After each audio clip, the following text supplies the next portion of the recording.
Hemos cuento con nuestra invitada en el Vespertino.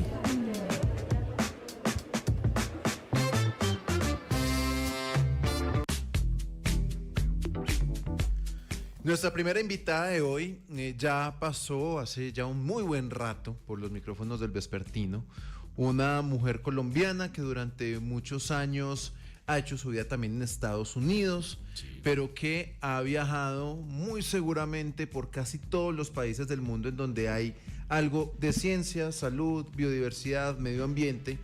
Una mujer que ha escrito libros, que ha escrito grandes reportajes, grandes crónicas, que ha hecho parte de documentales sonoros, televisivos, mejor dicho, que ha pasado su vida trabajando periodismo de ciencia.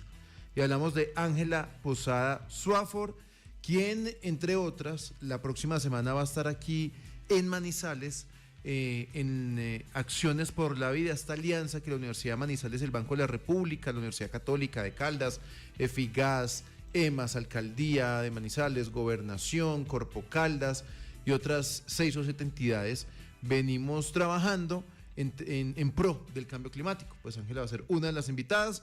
Ángela, bienvenida al Vespertino, qué rico tenerla con nosotros. Carlitos, buenas tardes, gracias, ¿me oyen bien? Sí, Angelita, la escuchamos muy bien. Es que no soy capaz de no decir Angelita. Sí, no, Carlitos y Angelita, sí, ya estamos aquí entendiendo. No, ya me sentí como en aventuras en pañales. Tomando tinto. Es una relación ya forjada a punta de ciencia, de periodismo, sí, es verdad, de colegaje. Pues es que Angelita es una de las más reconocidas periodistas científicas de Colombia. Y yo quisiera arrancar, Angelita, con los últimos años de su vida, porque hace rato no hablábamos aquí en el Vespertino. ¿En qué anda ahorita que usted ha estado siempre en el mundo del freelance, de buscar ideas diplomáticas, talleres y situaciones con diferentes instituciones? Ahorita, Ángela Posada, ¿en qué está? Pues, Carlitos, eso, cuando uno es freelancer, uno tiene que ser un poco como muy aventurero, tiene que ser uno muy adaptable, muy flexible y siempre buscar dónde está, digamos, lo siguiente que uno puede hacer. Entonces, pues todos sabemos que el periodismo a veces se complica, no es una cosa, digamos, que para un freelancer, que es una cosa como muy fija.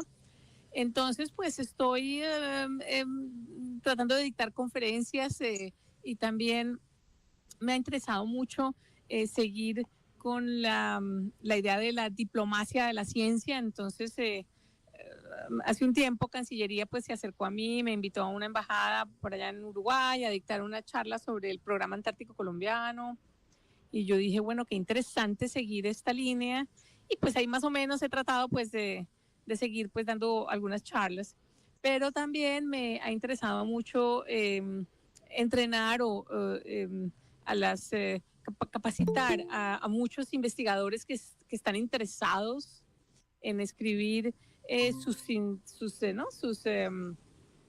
investigaciones de forma pues más agradable, más entendible. Entonces, pues en ese sentido he trabajado con algunas universidades como la del Valle, y en el pasado pues trabajamos con la de Manizales, pero eso es una belleza que este lazo con ustedes. Y también estoy escribiendo, sigo escribiendo mis novelas para niños o para jóvenes, y ahora estoy haciendo una guía que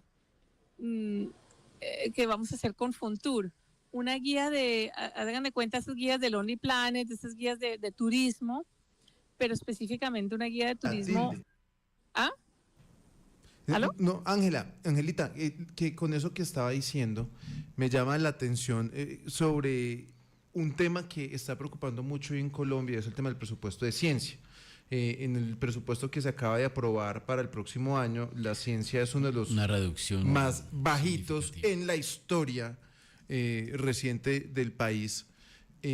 Usted, que lleva tantos años viendo la importancia que tiene la ciencia para el ser humano, para todo lo que ocurre, ¿qué le dice eso cuando el Ministerio de Ciencia pues tiene uno de los recursos más bajos en la historia? Y si puede prender la cámara para poderla ver, que también estamos en streaming por YouTube.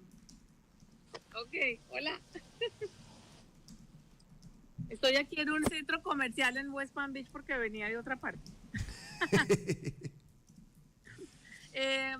Pues sí, pues antes te hablaba de la guía que estoy haciendo, es una guía de turismo astronómico, de astronomía de Colombia, lo cual es muy interesante porque, pues de cierta manera, nos habla de que en ese caso Fontur está interesado en unir la ciencia con la parte turística, pues porque esto pues puede traer recursos de cierta manera. Entonces, es como ver un poquito el giro, no sé si el giro, pero un interés del gobierno, en ese caso, pues de usar la ciencia y el turismo de forma conjunta. Lo mismo que el año antepasado trabajamos en la guía una guía ilustrada para guías de turismo de naturaleza en Colombia, que también ayudé a hacer y que quedó preciosa. Una guía online también gratuita. Pero entonces, pues a tu pregunta, Carlitos, yo lo veo muy trágico. Pues si ya veníamos con poca inversión de lo que yo sé, pues yo sé que también hay mucho apoyo a muchas cosas, pero pues esto me parece tristísimo, me parece trágico y espero que sea algo que no dure para siempre, como quien dice. Necesitamos de cierta forma en Colombia, pues es que yo creo que de cierta manera el que no llora duro no consigue la colombina. Entonces yo creo que nosotros como público, como votantes, como gente, tenemos que hacer ruido y exigir que el gobierno, pues no solo los científicos y los que escribimos sobre eso, sino que la gente realmente le exija esto al gobierno, pues porque si no, van a pensar, no, a la gente lo que le interesa es otra cosa, o no le interesa, es decir, sino la política, o no le interesa sino la educación infantil, pero eso es importantísimo porque ahí es donde más ciencia tiene que haber, justamente, y también, naturalmente, el apoyo a los investigadores, porque la ciencia básica es la que saca a un país adelante, como bien sabe Estados Unidos a lo largo de los últimos 100 años. Entonces, y aquí también pues se están viendo cositas un poco raras, ¿no? De recortes a la ciencia, pero bueno, vamos a ver eso a largo plazo, qué significa. Pero no, el panorama no es bueno, pero yo creo que no lo tenemos que recibir sentados lamentándonos, hay que hacer algo, hay que realmente pedir, quejarnos, hacer un llamado, algo hay que hacer, no sé. Justo usted hablaba de la situación de Estados Unidos y también comenzaba la respuesta hablando de la financiación privada, de la investigación. Es algo que se destaca precisamente en varios países de los que se dicen pues, del primer mundo, países desarrollados que no solamente invierten desde el ámbito público, sino también desde el ámbito privado en escenarios de investigación y desarrollo e innovación pues muy potentes. ¿Qué tan lejos está Colombia también de pensar, además de la necesaria, por supuesto, inversión pública, de que también desde lo privado, cómo estamos en ese ámbito también para que las iniciativas que se den desde allí también sean más visibles y solventen más la necesidad de los investigadores? Pues muy buena tu pregunta. Yo, digamos, estoy hablando estando todavía un poco retirada físicamente aquí de Colombia. No sé si estoy siendo muy exacta, pero de lo que yo sé es que la industria privada necesita realmente invertir en ciencia. No sé cómo estemos en este momento en Colombia, sé que hay organizaciones privadas que lo hacen muy bien, pero lo hacen mucho también hacia la parte educativa, pero yo no sé cuáles empresas realmente están apoyando la ciencia en sí, la ciencia básica, las investigaciones que son las que dan pie al avance. Y allá hay que hacer un llamado también igual de fuerte, porque a esas empresas les va a convenir, porque muchos de esos avances científicos se van a traducir en beneficios para muchas de esas empresas, ya sea económicos o ya sea en farmacéutica, ya sea en química, en electrónica. Entonces, si yo soy presidente de una empresa X, yo tengo que pensar qué viene en el futuro que mi empresa pues vaya a necesitar, cómo hago yo para beneficiar mi empresa, porque pues al fin y al cabo los empresarios tienen que pensar es en lo de ellos. Bueno, pero entonces piensen que no solo es con hacer relaciones con otros países o con los mismos tomadores de decisiones en Colombia, sino con los científicos, entonces, y con los académicos. Qué lindo fuera, que ya debe haber, pero que haya todavía más hermandad entre la academia, las universidades, que es de donde está saliendo pues tantas de estas investigaciones nuevas, la industria privada colombiana y qué cosa tan linda también fuera el resto del mundo, otros países. Sé que hay proyectos preciosos, sé que hay colaboraciones lindas, pero pues necesitamos una cosa que sea más sostenida y más grande y que abarque a muchísimas más, por decirte, áreas del conocimiento.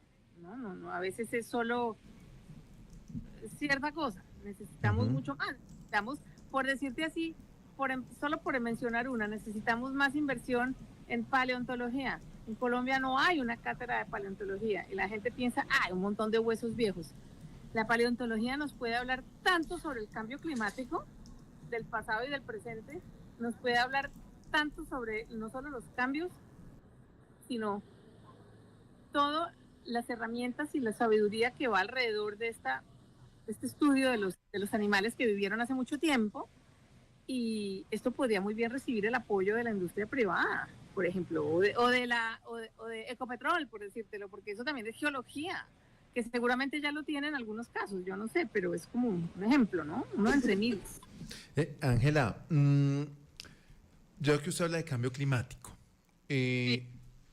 Aquí la próxima semana, el 22, se va a hacer el lanzamiento de Acciones por la Vida, que, como lo decía al inicio, es una alianza muy particular que se ha gestado en Manizales para hablar de cambio climático con entidades de todo tipo, cerca de 12 entidades que se han unido. Y usted va a estar aquí en la Universidad de Manizales, en la Cumbre de Niños y Niñas por el Cambio Climático, hablando de glaciares. Arranquemos por eso, por esas historias que usted tiene en los glaciares, en los páramos, por esos proyectos hoy que son interesantes mundiales, en el mundo, que tratan de unir como esas iniciativas para, sabemos que los glaciares se van a perder, pero por lo menos para revivir, pensar en ellos, hablar de ellos y entender todo este ecosistema. No, pues es que el punto que tocas, Carlos, de los glaciares, todo lo que son los sistemas de hielo, pues, ¿no? Es el aire acondicionado del mundo. A los glaciares y a los nevados del mundo les dicen el tercer polo, pues por eso.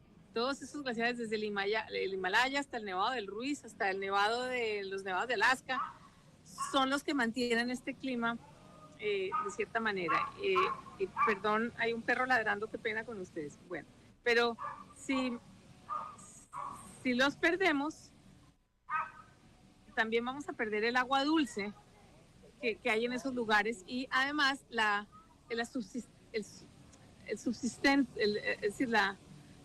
forma de vida de los campesinos y de la gente que cultiva, desde papas hasta lo que sea, porque viven de esa agua. Eso por un lado. Por otro lado está la parte cultural. ¿Qué significa un glaciar? ¿Qué significa un páramo para la gente que vive alrededor y para el resto del mundo? Entonces, hasta hace relativamente poco la gente le importaban un pepino los páramos. Me refiero a la gente que no tiene por qué saber dónde están los páramos ni nada porque no viven cerca, como que no estaban conscientes, no se pellizcaban. Pero últimamente he notado varios movimientos muy lindos a nivel internacional y a nivel colombiano. El más notable es de una gran colombiana que inició este movimiento que se llama Cumbres Blancas, un nombre muy lindo, justamente llevando personas a los nevados de cerca de Manizales para que entendieran no solo la parte científica, sino la parte social y cultural. Y claro, hacen algo de turismo, pero últimamente Cumbres Blancas se ha vuelto como todo un movimiento para unir activistas o gente interesada en los glaciares y nevados del mundo entero. Entonces, la muchacha es una fuerza de la naturaleza, como digo yo, que guía esto, se llama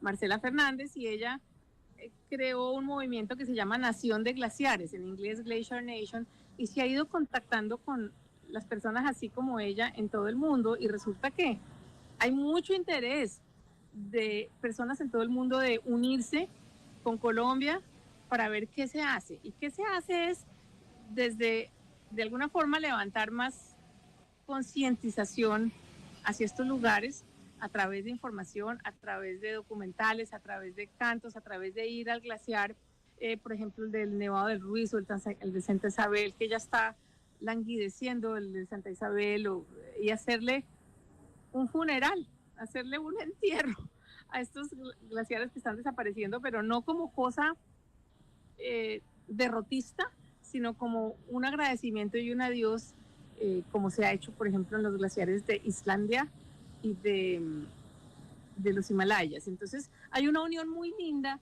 y uno nunca sabe con estos movimientos. Ustedes se acordarán de cuando Jacques Cousteau, el oceanógrafo francés que nos enseñó a amar y a entender el mar con sus documentales y con su forma tan poética de hablar, un poquito como la Jane Goodall que acaba de morir de los mares. Jane Goodall, la experta en chimpancés que fue un rayo de esperanza y de luz para enseñarnos a entender lo que son estos animales maravillosos. Sí. Pues un poco hacer lo mismo con los glaciares, ¿cierto? Entonces necesitamos gente así y por eso me gusta tanto, Carlos, que ustedes hayan escogido, además este es el año internacional de los glaciares. Las Naciones Unidas, pues realmente Marcela estuvo allá explicándole a las Naciones Unidas qué es Cumbres Blancas y qué es Glacier Nation y por qué Colombia pues es de los pocos lugares del mundo, sino casi que el único donde hay páramos, pues, con otros pocos, 2 o 3. Entonces yo creo que es cuestión de exponer a la gente que normalmente no está expuesta a estos lugares, pues porque vive lejos o porque... Sí. Entonces es cuestión de, ¿cierto? Yo creo que si a mí me muestran algo que está muy lejos de mí y me lo presentan de forma linda, cautivadora, yo eventualmente voy a entender la importancia. Entonces por eso me parece espectacular lo que ustedes están haciendo con los niños y bravo, bravo, bravo. La próxima es que hay que llevar niños a los páramos a que siembren frailejones, por ejemplo. Sí. Ángela, ya usted nos cuenta un poco sobre muchas de las acciones que han hecho varios líderes, pero usted digamos que en su papel se desempeña como una escritora y quizás uno pensaría una persona que divulga la ciencia. Y quiero que nos cuente cuál es ese reto tan grande que se tiene a la hora de hacer divulgación científica y también cómo es la construcción de esos públicos que consuman este tipo de productos y de contenidos que van más allá de lo que usualmente consume la gente en su cotidianidad.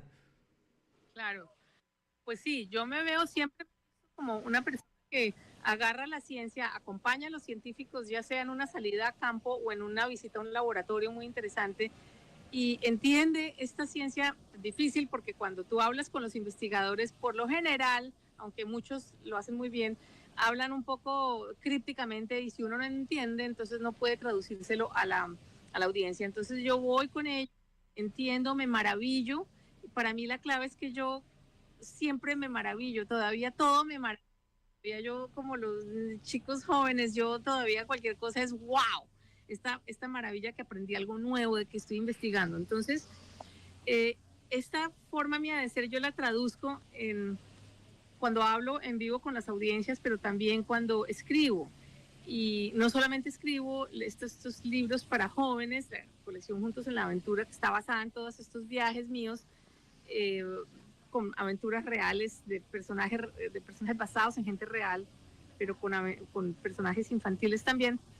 Y cuando escribo para los medios de comunicación, y entonces ahí el trabajo consiste, sí, en traducir la ciencia y en explicarle al lector por qué esto es importante, por qué es importante ahora, por qué es chévere y por qué es relevante para él o ella como personas de la sociedad.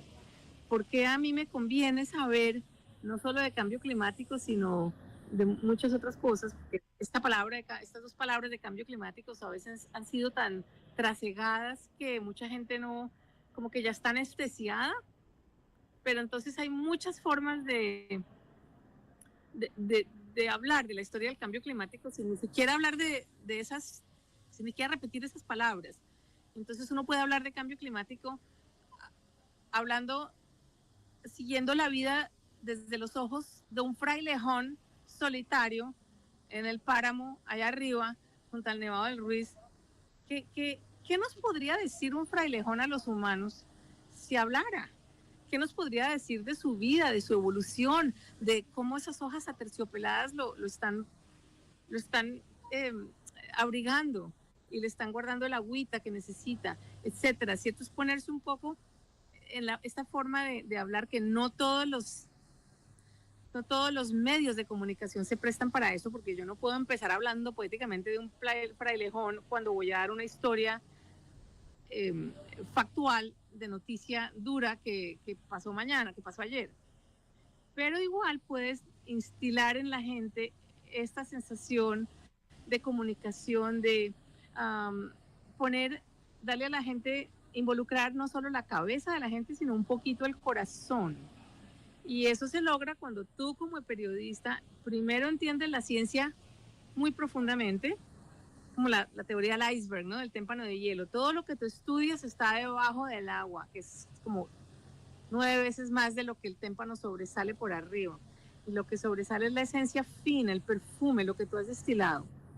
Eso te da confianza y seguridad en ti como escritor. Y luego viene esta parte de humanizar la ciencia a través de los ojos de la gente, que no solo que hace la ciencia, sino que está viviendo a la sombra de estos lugares, porque pues la gente es la que vive todo esto, y sí, los animales también, pero pues entonces a la persona pues le interesa qué está pasando con la gente.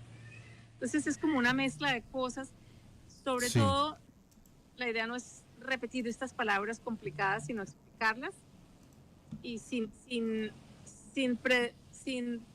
hablarle a la gente como si estuvieras en un púlpito predicando, sino más bien involucrando a la gente en un tema que puede ser muy interesante para ellos y muy importante. Que eso es lo que ha venido haciendo Ángela durante más de 35 años, ese seriado de libros Juntos en la Aventura, que aunque son libros para niños, si uno está más grandecito y los lee, también los disfruta mucho.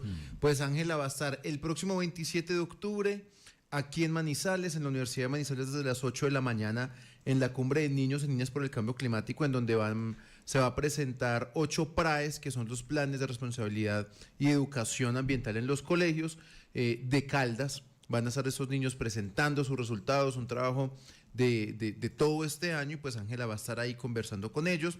También quienes estén interesados en comprar o tomarse una foto o hacer firmar el libro, pues Ángela va a estar aquí en la Universidad de Manizales en Acciones por la Vida, en esa semana por el cambio climático, que se va a lanzar el 22 de octubre y va a tener actividades desde ese 22 hasta el 30 de octubre en diferentes partes de la ciudad. Así que pues ella es Ángela Posada Swafford, quien nos acompañó aquí en el Vespertino y estará con nosotros la próxima semana aquí en Manizales. Así que Angelita, pues gracias por este ratico aquí en el Vespertino. Carlos, muchas gracias a ustedes. De ganas de estar en Manizales. Me encanta la gente del eje cafetero, me encanta la hospitalidad de ustedes, es famosa en todo el país, y me encanta esta iniciativa que han tenido. Y qué bueno que haya tantos medios a través de los cuales ustedes puedan hablar de estos temas. Así que mil gracias.